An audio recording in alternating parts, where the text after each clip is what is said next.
Oh, nakakaloka. Siguro sadyang maliit lang talaga ang mundo para sa inyo, Maleficent. I mean Mars. Ay, naku pa dyan sa bastardong yan. Kailan ka ba lalamunin ng lupa, Takgo? Grabe yung mga ganyan ang mga linyahan ng Marcy ko. Kabog ang lahat ng mga kontrabida sa pelikula. Eh ano naman kaya linya ni Takgo? Kaya pala magaan ang loob ko sa'yo. Kaya pala, tuwing magkikita kita, naalala ko ang batang yun. Pasaway sumagot at laging masungit. Hanggang kailan mo gusto itago sa akin ang totoo, Michael? 2 taon mo natiis ang pagpapanggap na parang hindi tayo magkakilala. Wala akong dapat ipaliwanag sa'yo. Pero kung gusto mo malaman,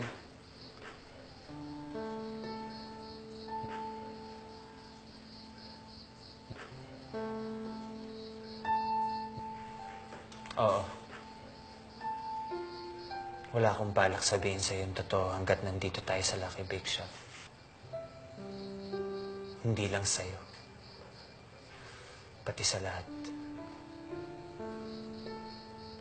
Gusto kong gumawa ng sarili kong pangalan.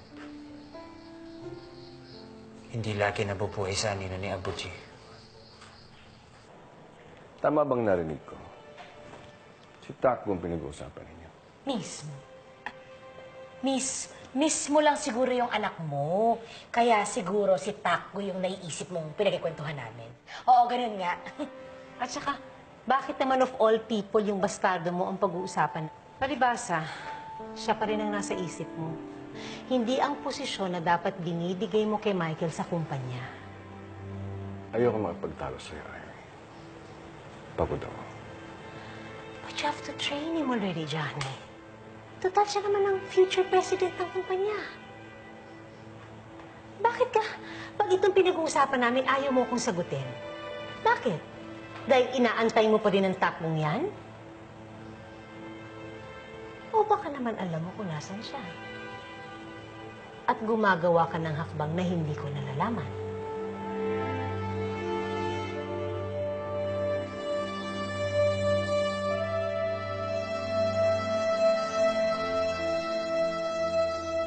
Anong gusto mong gawin ko?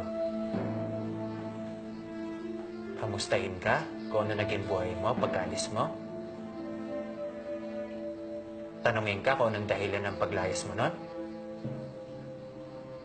Gusto mo maging concerned ako sa'yo? Huwag kang mag-ilusyon, Takgo. Dahil kahit sa mga oras na to, basura pa rin ang tingin ko sa'yo. At hindi kita kaibigan. Kahit kailan, hindi kita pwedeng maging kapatid. Yan bang dahilan mo? Bakit gusto mo maglaban tayo?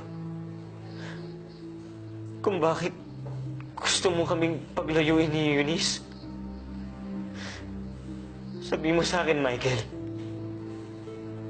Sabihin mo. Marunong ka naman pala mag-isip. Hindi ka ganun katanga. Pag nakikita ka masaya, naiinis ako. At pag nagkakamali ka, natutuwa ako. At pag nakikita ko yung mukha mo, pumapaliktad yung sigmura ko.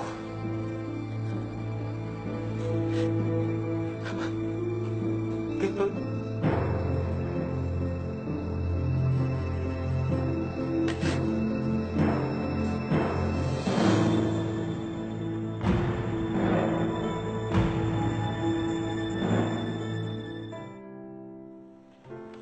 Papang.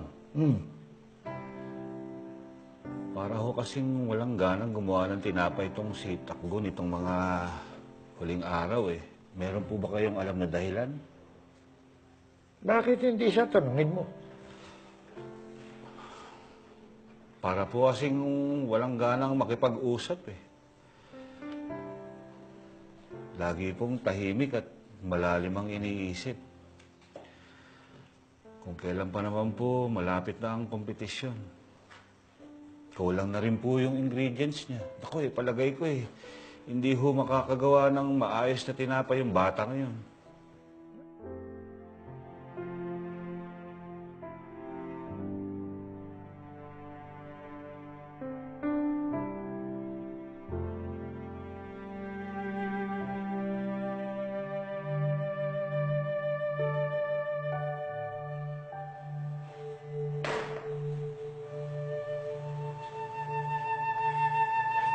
Patikim, ah.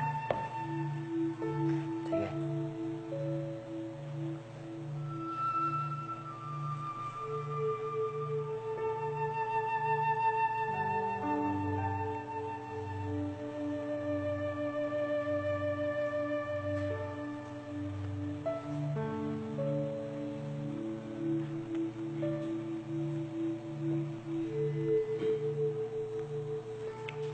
Mukhang matamlay yung lasa ng mga pandiagwa mo, ah.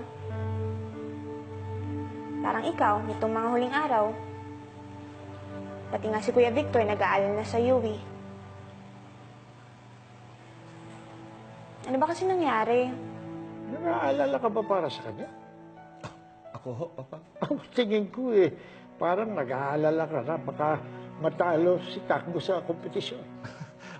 Papang naman, hindi naman ho ako nag-aalala. Abay, kahit po 3 taong mag-aral, gumawa ng tinapay yung batang yun wala pa rin po.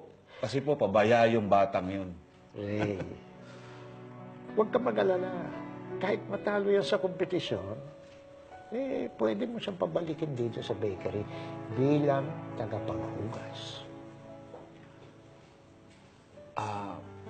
Opo, ganun na nga po siguro ang gagawin ko.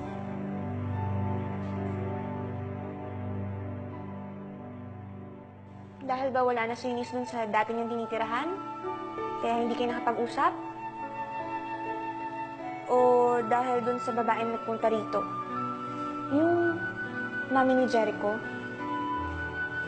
O baka si Jericho talaga ang problema mo? Alam ko na. Alam ko na ang sagot. All of the above. Tama?